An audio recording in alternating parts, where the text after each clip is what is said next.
You've just had a glimpse of one of the first of 50 paintings by Alberta-born artist Peter Shostak. These paintings are on display until November the 14th at the Triangle Art Gallery, part of the City Hall. Peter, could you tell me why you started this series? I started the series back in January of 1987, knowing that in 1991-92 the Ukrainian community was going to celebrate the centennial of Ukrainian settlement to Western Canada. So as an artist of Ukrainian background, I felt that I should set up a project of my own centennial project, a project that would in some way show and tell the story of the early pioneers who came from a distant land to Canada to establish a new home for themselves. And yet, as I look at these paintings myself, I can relate to a lot of these. Not I wasn't a pioneer, but my grandparents were. But I think this is for other people too. Oh, absolutely. This isn't just a story dealing with the Ukrainian settlers. It's really the story of all of the ethnic groups that came to Canada at that time, and I'm talking about late 1890s, first part of this century, where they arrived to Manitoba, Saskatchewan, and Alberta, and settled in large numbers. What are you calling this series? The series is entitled For Our Children, and I really didn't come up with the title until almost the completion of the project. The project, meaning the paintings, the 50 paintings, took a little over 4.5 years, and then when I did the book, I thought for quite some time as to what I should call it, and in doing readings, the pioneers, the people who came here, always kept referring to the fact that they were coming here not so much for themselves, but they were coming here for their children. Life was going to be better for their children, not for themselves. In fact, for many of them, they left a very comfortable, or fairly comfortable, village environment where the institutions were quite well set up. And by the time they came to Canada, set up a new life, and started to build farms that were economically viable, they were already old people, so they really suffered in their old age, but they did this for their children and their grandchildren. This is what all parents do, isn't it? That is right, yes. All right, let's go and look at your first painting. I wonder, how do you make steel so alive? It's from the artist's easel and palette. My paintings generally use a lot of alizarin crimson mixed in with the other colors, and painting steel is really is tough. I've really tend to use the natural environment more than anything else, so that when you start dealing with man-made objects, and in this case we have the hull of the ship, making it look like steel was something I kind of struggled with, and I hope it works. I don't know. I think it does. I could just feel it. Tell me about those two gentlemen in those fur jackets on the top there, on the upper deck. We have the story of Ukrainian settlement in Canada really begins with the arrival of Ilignac and Pilepiu in 1891. Although we had other Ukrainians who came before them, they had no impact on mass immigration to Canada. But Ilignac and Pilepiu came in September of 1891 basically as scouts to look for a new home. They had heard of Canada and they wanted to come and have a look. So they came to Montreal, and then from Montreal to Winnipeg, and all the way to Calgary, and then back to Winnipeg, and decided that yes, this was a place where they in fact could bring their families and start a new life. So we have the two men on board the ship at port, probably Liverpool, on their way to Canada. This picture has this lovely morning light, and I know it tells a story. Would you tell me about it? This painting, entitled "I Promised Guido I Would Write, But How Could I When I Never Learned How," is really the leaving the village very early in the morning, and with all of their worldly possessions packed in trunks and bags and various homemade sacks. They are leaving the village, saying goodbye. And in many cases, it was almost like a funeral, because they knew they wouldn't see the friends and villagers again. So they are saying goodbye to usually grandparents who stayed behind, and they would leave for the nearest railroad station. And usually in that first day of travel from the village to the railroad station, most would go beyond the world that was familiar to them. Yes, even the horses have an air of certain air of waiting there, don't they? You know what really fascinates me is the way you have the light coming down from the sky and the shadows. It looks like it had been raining, as if it had been raining. What about those chickens? Well, the chickens are really part of village life. If you've been to Europe and been to some of these villages, chickens and geese, they seem to have chickens and geese all over the place. So really no village scene would be complete without the chickens and the geese. This is it. By looking at all these little details, you have a whole story, don't you? Yes, I try to give set the mood and try to tell the story of leaving the village, leaving a life, a pattern that they grew up in, were comfortable with, and were coming to a new home where everyone would be living by themselves in the bush, far removed from neighbors. Now, this next picture, I'm just going to have Joe take a shot of it, but we're not going to tell the exciting story. I think people should come and see this one.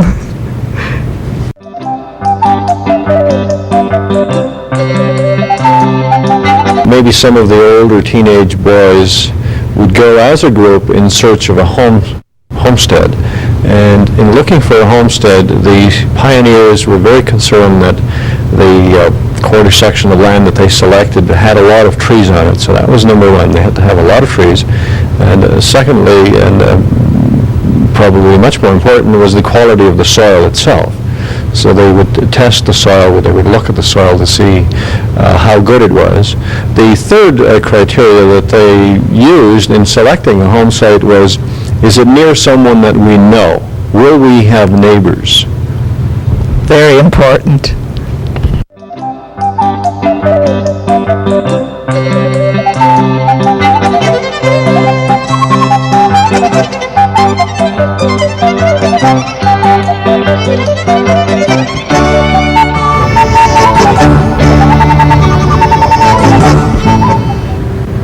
Peter, tell me the story about this one. This is a painting which actually began with the story.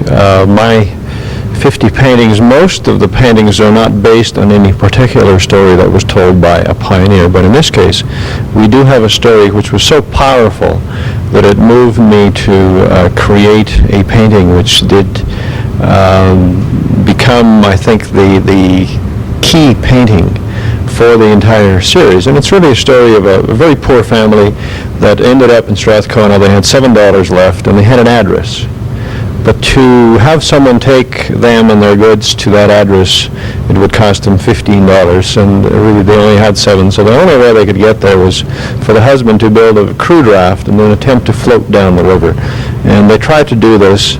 Unfortunately, this was late September.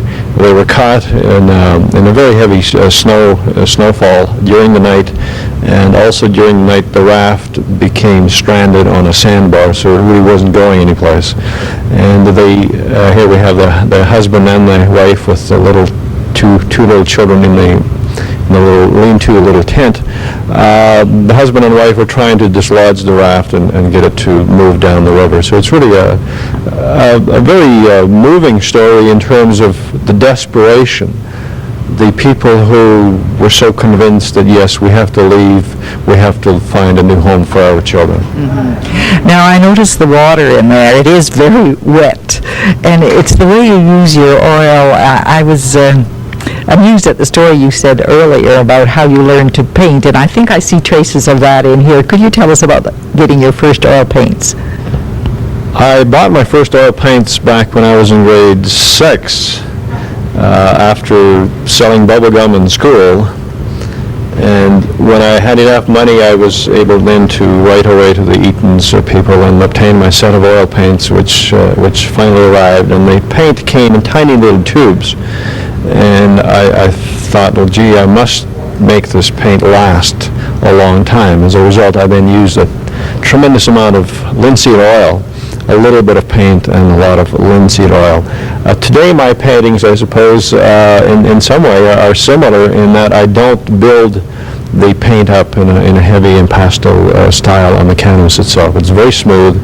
There's really no texture on the canvas itself. I paint with thinner and just thin layers of paint.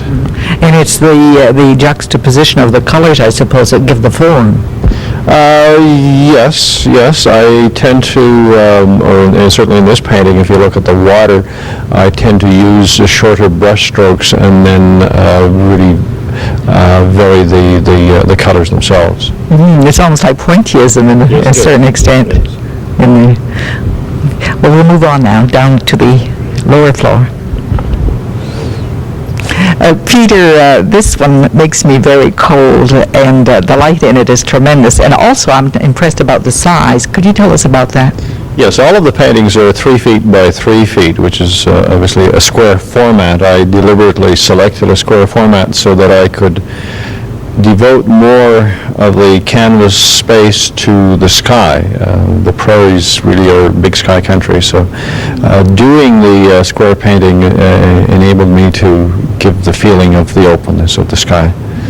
You certainly got it in the perspective of the path there, too. You realize this goes on and on and on. This reminds me of Alan Sapp and his scenes of the people hauling logs. So again, this speaks to many people. Do you want to tell me anything else about the light in that picture? How do you get this blue-white cold? Blue-white cold. I rather like painting winter scenes because you really don't have white as white. You can't take a tube of white and just squeeze it out and use it very effectively. White picks up reflection, and in this case, most of the color will come from the sky itself, so that there's very, very little pure white in the painting itself. It's a matter of playing with the blues, and in this case, we're into again, alizarin crimson, which is coming from the background, and it's now also being picked up in the snow itself. And the hard work and the cold weather, it certainly tells the story, doesn't it? Yes, it does. I did this as a child, and I remember going with Dad to get wood, and in some cases we would go greater distances to get the hardwood, which was the tamarack, and he'd always say, make sure you dress really well, and he was always right. Invariably, by the time you got home, you were really cold, and you would warm up by running behind, and it wasn't that easy to run behind in the fairly deep snow. Not much trail. Not really, no. You were breaking trail in many cases with the horses. We'll move on to this next one with the darkness now. This is another wonderful thing with light. How do you make black trees show up, and then of course the focus of the light? Can you tell me about the story here and any little features you'd like? This is a story where we have a 10-year-old boy is asked by his father to go with him to get sawdust. Now, before electricity, before refrigeration, the only way they could keep things cold in the summertime was to have an ice house. So during the winter, they would have to go to the nearest sawmill and obtain sawdust for the ice house. So here we have a story of the little boy who had to go. And the painting is entitled, I Had to Wear My Sister's Red Coat. He obviously didn't have a coat of his own. And the trip was one where it took 2 days to go there, 1 day to load up, and then 2 days to come back. So on the way there and on the way back, they would night over in a ravine. And in this painting, I try to show the scene, the man, in this case with the little boy sitting next to his father, as they are huddled around a fire trying to keep warm before they try to settle in for the night and get some sleep.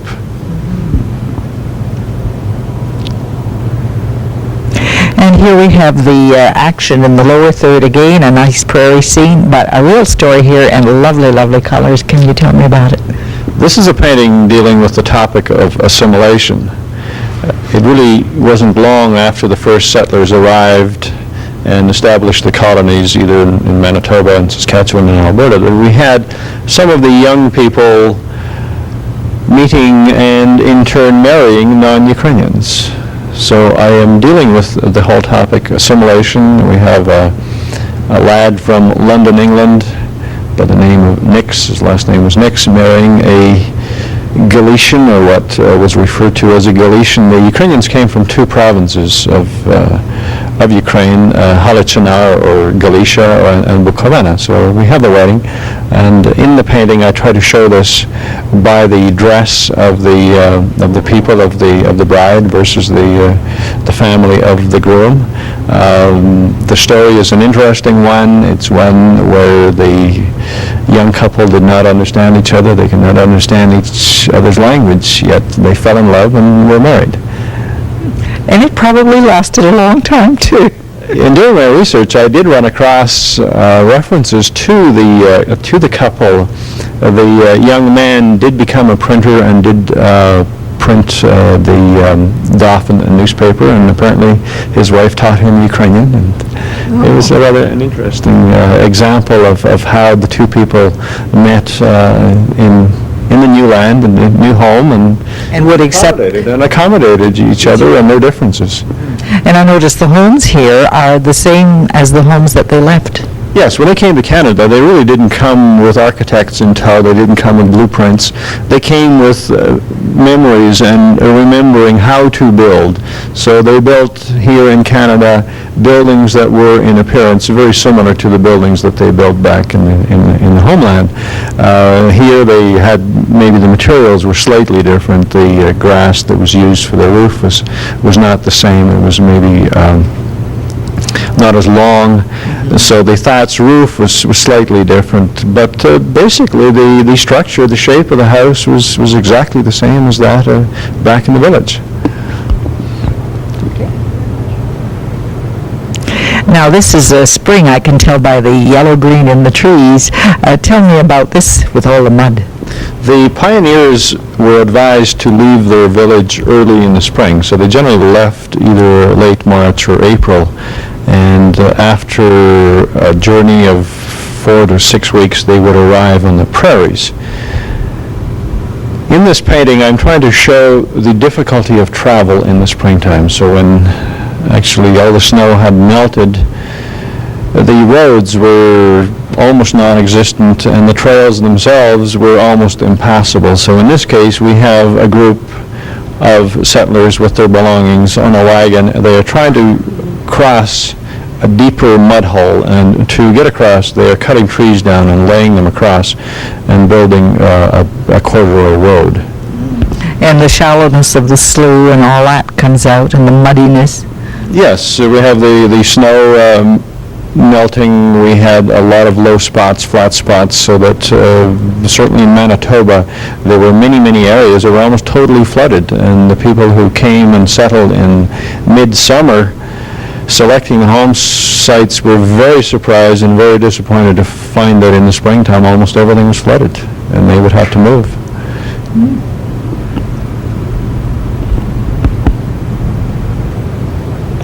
Now everything in this painting, Peter, leads to the church. Could you show me just sort of the techniques that you've used? If you were to abstract the painting, if you were to reduce it to basic shapes and lines, we find an interesting, actually two triangles. We have a triangle that starts this way, and then we have an inverted one. And then if you take the two lines running from diagonal corner to a diagonal line, we end up with basically meeting back here, which really is focusing on the church itself. Although a very small and a very humble building, the pioneers who came with really no wealth, they came with virtually no money, no jewelry, no gold, nothing precious, but they came with they brought with them a culture which was very rich, and a culture which they tried to transplant in this new land. And the transplanting of the culture began with the building of these humble little churches. In many cases, the churches were built and there weren't enough clergy to go around, and the church would remain almost unused for years before a clergy would come and hold the first service. Would it be like a traveling clergy? Oh, yes. They basically were traveling clergy. They had some that came from eastern United States. We had a large number of people that settled in eastern United States who had clergy coming from there. We had the Russian Orthodox clergy that did come around and try to hold services for the Ukrainians from San Francisco area. So we had traveling clergy. We didn't have permanent resident clergy in Canada until early part of the 1900s, so we had almost a good 10 to 15 years of settlers who were here without really clergy following them. I notice your clusters of oxen and horses too, filling in the base of the triangle. Yes, we have the shapes of the animals. The mode of transportation was again very simple. The roads, the trails were just being put in. So some would arrive with the horses, some would arrive with oxen, and a lot of them basically just walked to church. So in this painting we have the Easter service. The blessing of the Easter basket outside of the church was a very, very important highlight in the calendar year. In fact, Easter for Ukrainians is more important than Christmas. So we have the blessing of the Easter basket. Yes, the detail in this, I just noticed as I went toward the church, they're holding up the icons there. Yes, they have the banners. We have the icons on the banners, and then on the ground we have the baskets that were brought to church.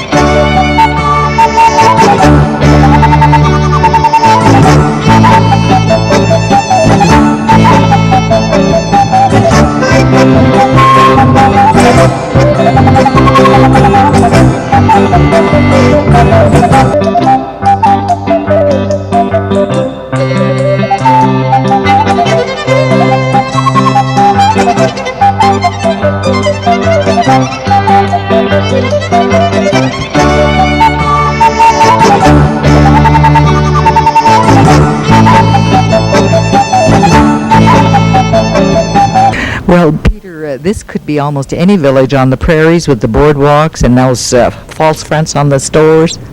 Yes, in doing my research, I did a tremendous amount of research in the archives to obtain old photographs. And of the 50 paintings, I think only 3 are site-specific. And this is a painting that is based on an early photograph of St. Albert. And I think it was quite representative of the small towns that were springing up along the railroad lines that were being built across the country. Yes, and I think there are telephone lines there too, and then and again you get that prairie landscape. Yes, we have here the painting which shows young people who often would leave the farm to go and obtain work. So we had girls as young as 12 trying to obtain work in someone's as a housemaid, as a girl that would look after the children, as a nanny in a sense. And here we have the father who has come to town and is able to see his daughter maybe the first time in a month. Well, Peter, now we've only looked at a few of these 50, and I find them fascinating. Now, where has this collection been shown before? The series has been on tour for over a year. It started in Winnipeg, and then it moved to Red Deer, and then it moved to Toronto, and it was in Edmonton. And before coming to Calgary, it was at the P&E in Vancouver. Well, and it's going to be here now until November the 14th. And what are you doing now? Are you resting after this, or I suppose you're always working?